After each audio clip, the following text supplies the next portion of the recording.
ચાલો આજે આપણે 2 માર્કના થોડા પ્રશ્નો ઝડપથી જોઈ લઈએ.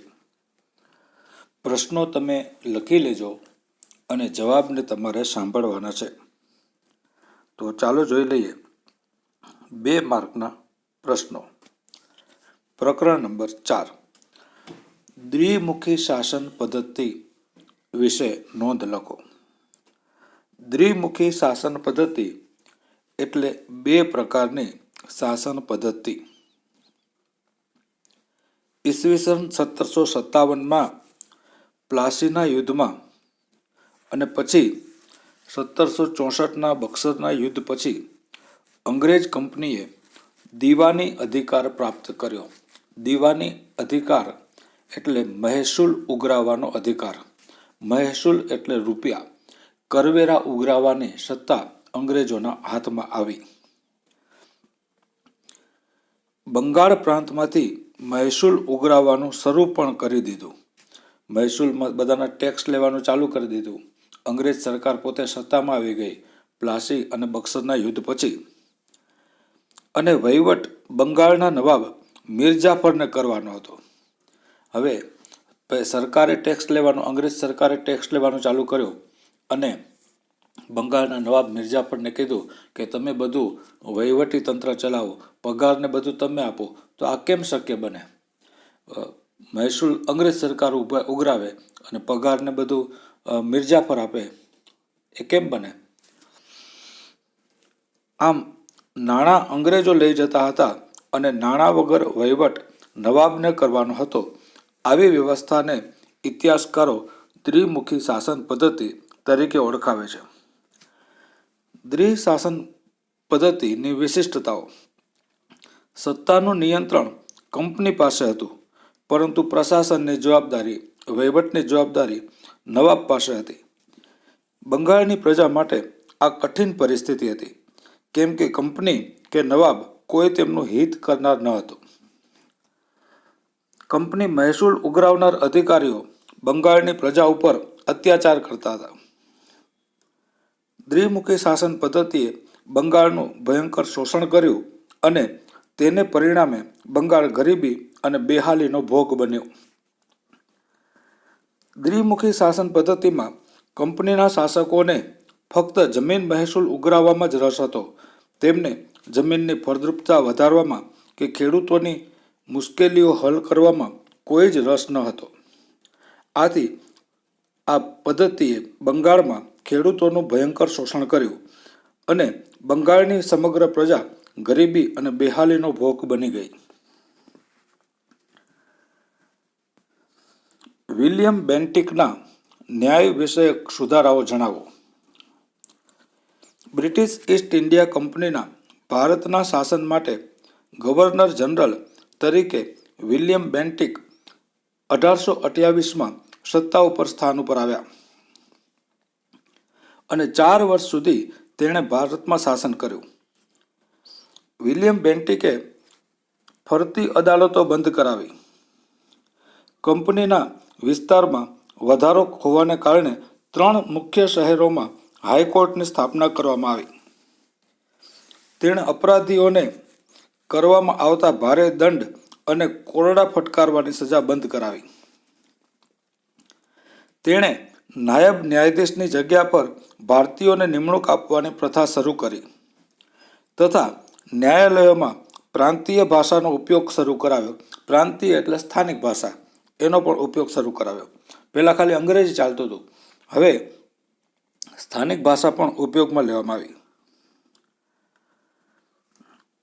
અંગ્રેજોએ ભારતના ભોગે ઇંગ્લેન્ડને કેવી રીતે સમૃદ્ધ બનાવ્યું? ઇંગ્લેન્ડના અંગ્રેજોએ ઈસ્ટ ઇન્ડિયા કંપનીની સ્થાપના કરી.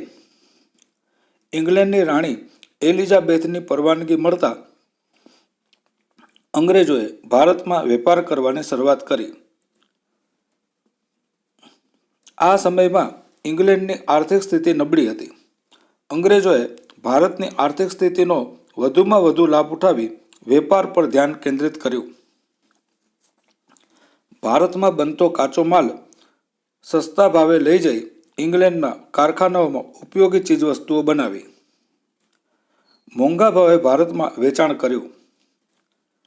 આમ અંગ્રેજોએ ભારતના ભોગે ઇંગ્લેન્ડને સમૃદ્ધ બનાવી ભારતનું સૌથી વધુ આર્થિક શોષણ કર્યું.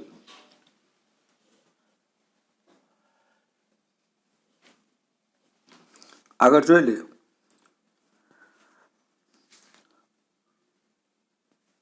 એક પ્રશ્ન જોઈએ. પ્રકરણ નંબર 5. 1857ના સંગ્રામનું તાત્કાલિક કારણ લખો. 1857ના મહાસંગ્રામના આરંભ માટે હિંદના બ્રિટિશ લશ્કરમાં નવી કરાયેલી એનફિલ્ડ રાઇફલમાં મોઢેથી તોડીને મૂકવાની કારતૂસોએ તાત્કાલિક કારણનો જવાબદાર હતું. એ જ કારણસર મહાસંગ્રામ 21 દિવસ વહેલો 10મી મેના રોજ શરૂ થઈ ગયો. એનફિલ્ડ રાઇફલની કારતૂસો ગાય અને ડુક્કરના માંસની ચરબીથી બનેલી હતી અને એ કારતૂસોની કેપ મોઢેથી તોડવાની હતી. હિન્દુ સિપાહીઓ ગાયને પવિત્ર માનતા હતા, જ્યારે મુસ્લિમ સિપાહીઓ ડુક્કરને અપવિત્ર માનતા હતા. આથી આ કારતૂસો વાપરવાનો બરાકપુરની સૈનિક ટુકડીએ ઇનકાર કર્યો.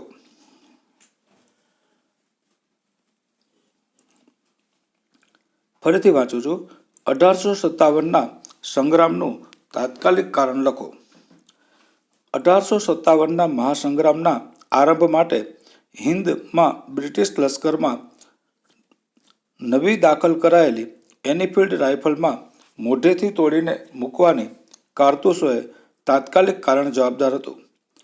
એ જ કારણસર મહાસંગ્રામ 21 દિવસ વહેલો 10મી મેના રોજ શરૂ થઈ ગયો.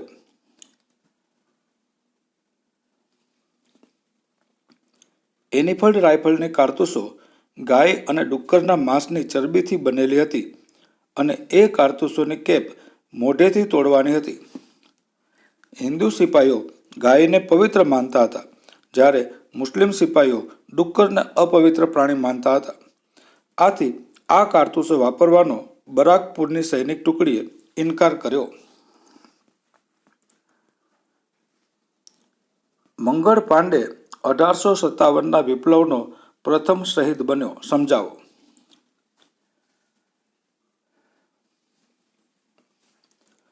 બંગાળ પ્રાંતની બરાકપુરની લશ્કરી છાવણીમાં 20 માર્ચ 1857ને રવિવારે 19મી પલટનના હિન્દી સિપાહીઓએ ચરબીવાળી એનફિલ્ડ રાઇફલમાં મૂકવાની કારતૂસો વાપરવાનો ઇનકાર કર્યો, કેમ કે એ કારતૂસોને મોઢેથી તોડીને રાઇફલમાં મૂકવાની હતી.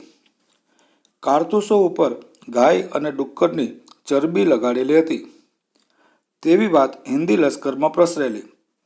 આથી જેવો હિન્દી સૈનિકોએ કારતૂસો વાપરવાનો ઇનકાર કર્યો કે તરત જ ગોરા ઓફિસરે આખી પલટનને વિખેરાઈ જવાનો આદેશ કર્યો.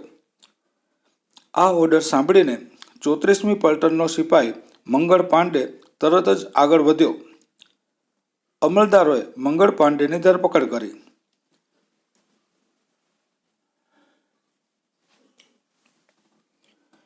તેમના પર લશ્કરી અદાલતમાં કામ ચલાવી 6 દિવસ બાદ 8મી એપ્રિલ 1857ના રોજ તેને ફાંસી આપવામાં આવી.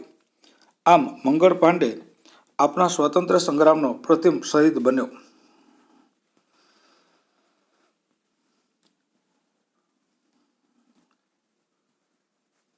સંગ્રામની વહેલી શરૂઆતે 1857ના મહાસંગ્રામની નિષ્ફળતામાં કઈ રીતે ભાગ ભજવ્યો?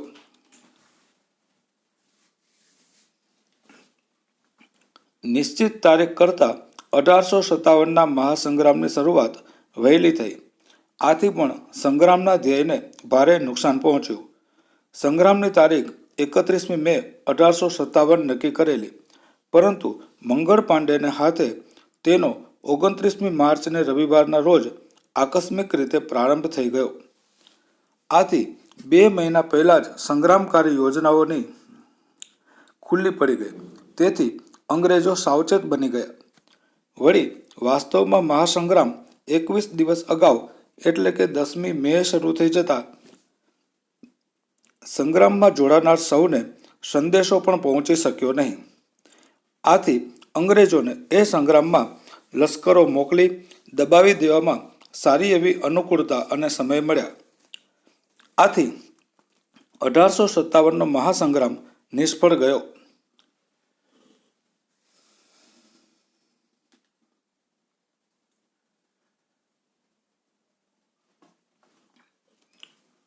અત્યારે આપણે ખૂબ જ મહત્વના 2 માર્કના પ્રશ્નો ઝડપથી જોઈ રહ્યા છીએ.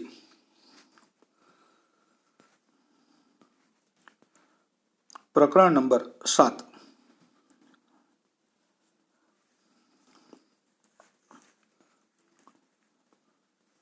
રામકૃષ્ણ મિશનની સ્થાપના કોણે અને ક્યારે કરી હતી?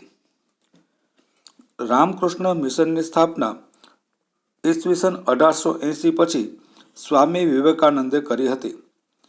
આ સંસ્થાએ તે સમયના ભારતીય સમાજમાં પ્રચલિત સામાજિક દૂષણો તથા ધાર્મિક ક્રિયાકાંડનો સખત વિરોધ કર્યો. તેમણે કુદરતી આપત્તિઓ સમયે સમાજ સેવા પ્રયોજવા ઉપર ભાર મૂક્યો. આર્ય સમાજની સ્થાપના ક્યારે અને કોણે કરી એ સંસ્થા દ્વારા કેટલા નિયમો અને કયું સૂત્ર અપાયું?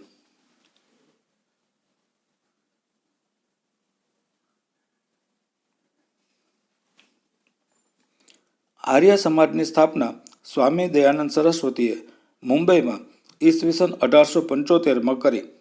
આ સંસ્થાએ 10 નિયમો અને વેદો તરફ પાછા ફરો એ સૂત્ર આપ્યું. સતી પ્રથા પર પ્રતિબંધ મૂકતો કાયદો કોની પ્રેરણાથી કોણે ઘડ્યો હતો? સતી પ્રથા પર પ્રતિબંધ મૂકતો કાયદો રાજા રામમોહન રાયની પ્રેરણા અને આગ્રહથી ગવર્નર જનરલ વિલિયમ બેન્ટિકે 1829માં ઘડ્યો હતો. આ કાયદાથી કડક સજાના ભયથી થોડા જ વર્ષોમાં ભારતીય સમાજમાં સતી પ્રથા કાયમને માટે દૂર થઈ ગઈ.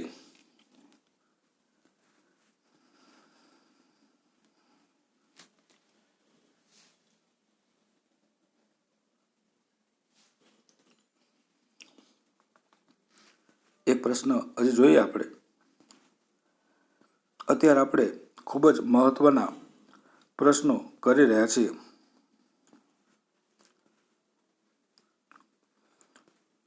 રાજા રામમોહન રાયે કઈ પત્રિકા શરૂ કરી હતી? તેમણે કઈ સંસ્થા સ્થાપી હતી? રાજા રામમોહન રાયે સંવાદ કૌમુદી બંગાળી ભાષામાં પત્રિકા અને મીરાત ઉલ અખબાર નામનું ઉર્દુ અખબાર શરૂ કર્યું હતું. બંને પત્રિકાઓએ રાષ્ટ્રીય જાગૃતિનું ખૂબ અસરકારક કાર્ય કર્યું હતું. તેમણે 1815માં આત્મીય સભાની સ્થાપના કરેલી, જે પાછળથી બ્રહ્મસભામાં પરિણમેલી. દેવેન્દ્રનાથ ટાગોર તેમાં જોડાતા બ્રહ્મસભાને સુવ્યવસ્થિત આકાર આપીને બ્રહ્મો સમાજ નામની સ્થાપના કરવામાં આવી.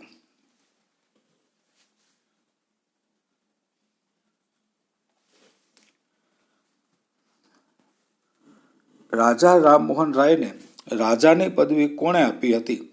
બ્રહ્મો સમાજે પોતાની પ્રવૃત્તિઓના પ્રચાર માટે કઈ પત્રિકા શરૂ કરી હતી? રાજા રામમોહન રાયને રાજાની પદવી દિલ્હીના મુગલ બાદશાહ બહાદુર શાહે આપી હતી અને બ્રહ્મો સમાજે તેમની પ્રવૃત્તિઓના પ્રચાર અને પ્રસાર અર્થે તત્વબોધિની નામની પત્રિકા શરૂ કરી હતી.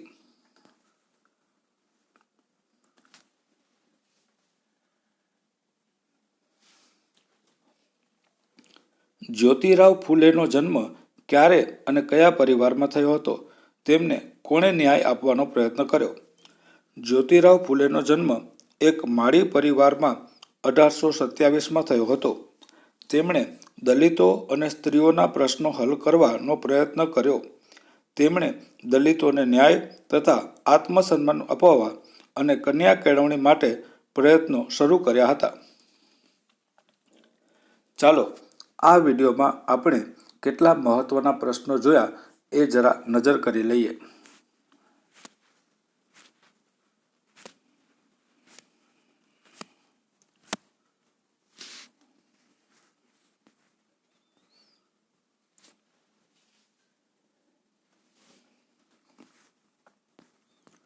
ખાસ તો આપણે દ્વિમુખી શાસન પદ્ધતિ વિશે નોંધ લખો એ પ્રશ્ન જોયો. વિલિયમ બેન્ટિકના ન્યાય વિષયક સુધારાઓ. અંગ્રેજોએ ભારતના ભોગે ઇંગ્લેન્ડને કેવી રીતે સમૃદ્ધ બનાવ્યો.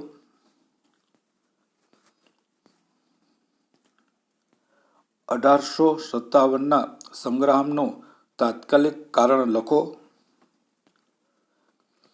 મંગળ પાંડે 1857ના વિપ્લવનો પ્રથમ શહીદ બન્યો સમજાવો.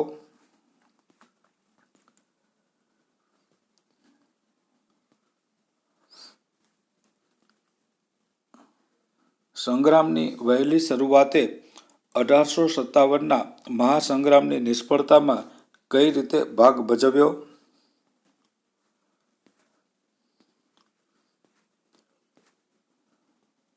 રામકૃષ્ણ મિશનની સ્થાપના કોણે અને ક્યારે કરી હતી. આર્ય સમાજની સ્થાપના ક્યારે અને કોણે કરી હતી. એ સંસ્થા દ્વારા કેટલા નિયમો અને સૂત્ર અપાયું. આ બધા પ્રશ્નો આપણે ખાસ જોયા અને એનીફિલ્ડ રાઇફલનો પણ આપણે પ્રશ્ન જોયો અને મંગળ પાંડે પ્રથમ શહીદ બન્યો આ પ્રશ્ન પણ આપણે જોયા. રાજા રામમોહન રાયે કઈ પત્રિકા શરૂ કરી હતી. તેમણે કઈ સંસ્થા સ્થાપી હતી. અને જ્યોતિરાવ ફૂલેનો જન્મ ક્યારે અને કયા પરિવારમાં થયો હતો. તેમણે કોને ન્યાય અપાવવાનો પ્રયત્ન કર્યો. આ ઉપરાંતના વધારાના પ્રશ્નો આના પછીના વિડીયોમાં આપણે કરીશું. આભાર. Thank you very much.